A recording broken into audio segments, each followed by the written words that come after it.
इतनी सुंदर थी कि वो धनुर्दास देख करके ना देखा ही नहीं इतनी सुंदर और मिल और गई। अब वो होश आया, बिना पलक झपकाए पत्नी को देखता जाए। अब वो पति पत्नी दोनों प्रेम से रहने लग गए।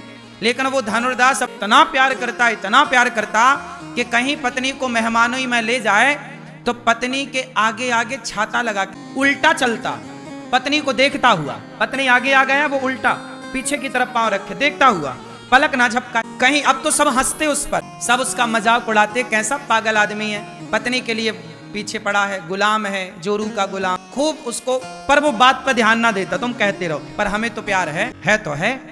अब उल्टा चलता, एक पल के लिए पलक नहीं झपका, एक पल के लिए वो कहता मेरी पत्नी से सुंदर कोई है ही नहीं। कोई कहे धनुर्दास जरा भगवान को भी देख ले, अरे भगवान कोई मेरी पत्नी। कोई कहे कि उस स्त्री को देख कितनी, अरे वो थोड़ी मेरी पत्नी। अब वो अपनी पत्नी को ही देखता और किसी को नहीं। बाजार जाए तो साग भाजी उसकी पत्नी खरीदे, वो साग को भी ना देखे। भोजन बनाए पत्नी तो चूल्हे के आगे उसने व्यवस्था कर रखी थी, बैठ वो भोजन बना रही है, वो देख रहा। उसका काम था केवल उसे देखना, 24 घंटे उसे दे, एक पल के लिए अलग नहीं। एक दिन क्या हुआ, ये घटना है दक्षिण की और ये सत्य घटना। तो रंगनाथ जी के भगवान के बारे में सुना होगा आपने।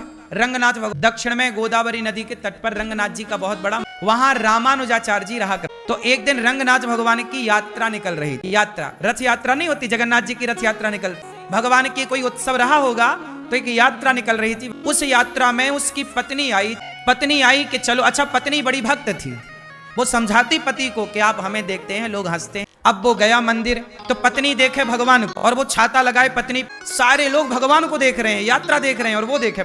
तो रामानुजाचार्य जी की नजर पड़ गई। रामानुजाचार्य जी वो हैं, वो चित्ताचार्य हम सबके श्री रामानुजाचार्य, लक्ष्मण जी के अवतार थे, आज से 1000 साल पहले किए। तो इनकी नजर पड़ गई धनुर्दास। इन्होंने अपने शिष्यों से कहा कि ये कौन। उनके शिष्यों ने हंसते हुए कहा गुरुजी ये पत्नी का गुलाम, ये पत्नी कोई देखता है, फेमस जोरू का गुलाम इसे कहते। देखो आचार्य, गुरु तो गुरु, हीरा है, ये तो जौहरी पहचानेगा ना, ये हीरा है कि पत्थर है कौन जानेगा। तो जौहरी है गुरु। रामानुजाचार्य जी ने कहा उसको बुलाओ। तो आया गुरुजी के पास, पर गुरुजी को नहीं देखा, स्वामी रामानुजाचार्य जी को नहीं देखा। पत्नी आई, गुरुजी को प्रणाम किया, बोला प्रणाम करो, तो वो हाथ पीछे करके ऐसे नहीं देखा उसने।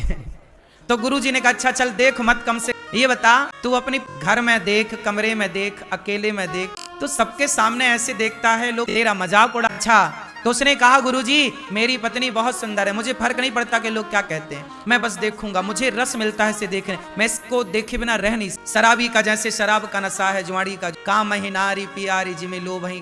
तो गुरुजी ने कहा अच्छा एक बात बता, तेरी पत्नी इतनी सुंदर है, यदि मैं तेरी पत्नी से सुंदर तुझे। तो बोला धनुर्दास कौन है, बोले हमारे रंगनाथ। तो गुरुजी बताओ हमारी पत्नी से सुंदर है ना। वो बिल्कुल अनपढ़ आदमी, भगवान के बारे में नहीं जानता था, क्या होते हैं, उसका कोई दोष नहीं था क्योंकि वो सत्संग किया नहीं, जानते नहीं कि भगवान क्या होते। आज पहली बार गुरुजी मिले तो बताए गुरुजी कि भगवान बहुत सुंदर हो। तो बोला अच्छा तो क्या भगवान हमारी पत्नी से सुंदर है। भगवान बोले बहुत। तुम फिर मिलवाओ। तो बोले सवेरे की मंगला आरती में आ। अब 4 बजे के लिए पत्नी को तैयार किया गुरुजी ने कि तुम आना। इसे आज तक ये गलत फहमी है कि मेरी पत्नी से सुंदर कोई है नहीं, मैं तुम्हें भगवान से मिलाऊंगा तब तुम्हें पता लगेगा कि नहीं पत्नी से सुंदर तो भगवान भी है। लो भैया वो घर चला गया, सवेरा 4 बजा सवेरे का। रामानुजाचार्य जी रंगनाथ भगवान के पास गए। अच्छा, रामानुजाचार्य जी साक्षात लक्ष्मण जी के अवतार। आज भी रामानुजाचार्य जी रंगनाथ भगवान से बात किया करते। क्या करते थे, बात करते थे।